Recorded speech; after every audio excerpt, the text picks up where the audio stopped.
Hello প্রিয় শিক্ষার্থীরা, আসসালামু আলাইকুম সবাইকে। সবাই কেমন আছো? আশা করছি প্রত্যেকে ভালো আছো। আজকে আবারও তোমাদের জন্য নতুন একটি ভিডিও নিয়ে আসলাম। এইচএসসি 2024 সকলের জন্য সুখবর, কারণ এবারে পাশের সংখ্যা বাড়ানো হবে। আজকের ভিডিওটি তোমাদের জন্য খুবই গুরুত্বপূর্ণ। আজকের ভিডিওটি কেউ মিস করবে না, সবাই সম্পূর্ণ দেখো। ভিডিওটা শুরু করব তার আগে তোমাদের কাছে রিকোয়েস্ট, তোমরা যারা এই চ্যানেলটাতে একদমই নতুন রয়েছে, চ্যানেলটাকে সাবস্ক্রাইব করনি, তারা এখনই চ্যানেলটাকে সাবস্ক্রাইব করে নোটিফিকেশন ওলে ক্লিক করে দাও।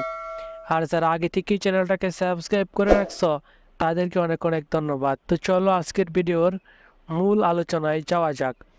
এইচএসসি পরীক্ষা 2024 ইতিমধ্যে অনেকগুলো নিউজ হয়েছে। বিশেষ করে তোমাদের এখন সবচেয়ে গুরুত্বপূর্ণ যে বিষয়টা সেটা হলো যে এইচএসসি 2024 পরীক্ষার্থীদের জন্য জরুরি নির্দেশনা তথ্য চেয়েছে বোর্ড। তো শিক্ষা বোর্ড থেকে তোমাদের কিছু সংখ্যক ছাত্রছাত্রীদের তথ্য চেয়েছে। সেই জন্য আমি তোমাদেরকে আগের ভিডিওতে বলছিলাম যে তোমরা যারা 2024 সালের এইচএসসি পরীক্ষাতে আসো, তোমরা তো আসলে শিওরভাবে বলা যাবে না যে কার কোন কাগজপাতি বোর্ডের কাছে জমা দিতে হবে। সেক্ষেত্রে তোমরা স্যারের সাথে অবশ্যই যোগাযোগ করবা। এখনও আরও সময় রয়েছে, 10 তারিখ পর্যন্ত তোমরা কাজ করতে পারবা, অর্থাৎ 10 তারিখের আগেই কিন্তু তোমাদের কাজ সম্পূর্ণ করতে হবে।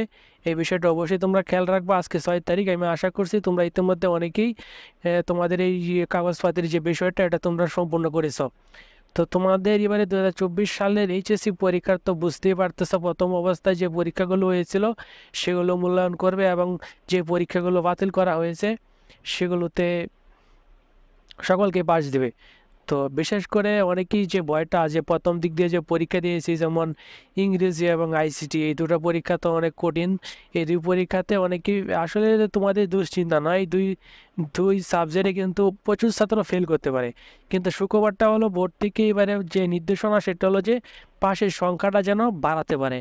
তো এই বিষয়ে খেয়াল রাখবে তারা, যারা মোটামুটি লিখে আসতো তাদেরকে কিন্তু পাস দিয়ে দেবে, অর্থাৎ পাশের সংখ্যাটা বাড়ানোর চেষ্টা করবে। সেক্ষেত্রে এটা তোমাদের জন্য কিন্তু সুখবর থাকছে যে অবশ্যই পাশের সংখ্যাটা বাড়বে আশা করছি আমরা, এবং বোর্ড থেকেও এটা কিন্তু স্পষ্ট করে বলেছে, বা তারা কিন্তু বিষয়টা এভাবে নিয়েছে যে 2024 সালে যেহেতু অনেক ঝামেলা হয়েছে, বা বিশেষ করে সিলেট বোর্ডে কিন্তু পরীক্ষা দিতে পারে নাই। তো যারা সিলেট বোর্ডে বেশি পরীক্ষা না দেওয়ার কারণে যে বাকি যে বোর্ডগুলো ছিল সেই বোর্ডগুলো কিন্তু পরীক্ষাগুলো দিয়েছে। এখন যারা পরীক্ষা দিয়েছে তাদেরকে কিন্তু যে পরীক্ষা দেওয়া হয়েছে সেই পরীক্ষা কিন্তু তাদেরকে সঠিকভাবে মূল্যায়ন করবে। এখন এখানে কিন্তু একটা অসুবিধার সৃষ্টি হয়েছে যে এক বোর্ডে ছাত্ররা কম পরীক্ষা হয়েছে আর বাকি বোর্ডগুলোতে বেশি পরীক্ষা হয়েছে, যার কারণে নাম্বারটা যেন বাড়িয়ে দেয়, একজন মোটামুটি ভালো ছাত্র যেন পাশ করতে পারে। বিশেষ করে অ্যাপ্লাদের সংখ্যাটা বাড়বে আমরা আশা করতেছি। তো এই ছিল আজকের ভিডিও ভালো লাগলে অবশ্যই একটা লাইক দিয়ে দেবো। চ্যানেলে নতুন হয়ে থাকলে অবশ্যই চ্যানেলটাকে সাবস্ক্রাইব করে রাখো পরবর্তী আপডেট তথ্য পাওয়ার জন্য। অবশ্যই কমেন্ট করতে পারো তোমার যে কোনো মতামত থাকলে। তো ধন্যবাদ সবাইকে।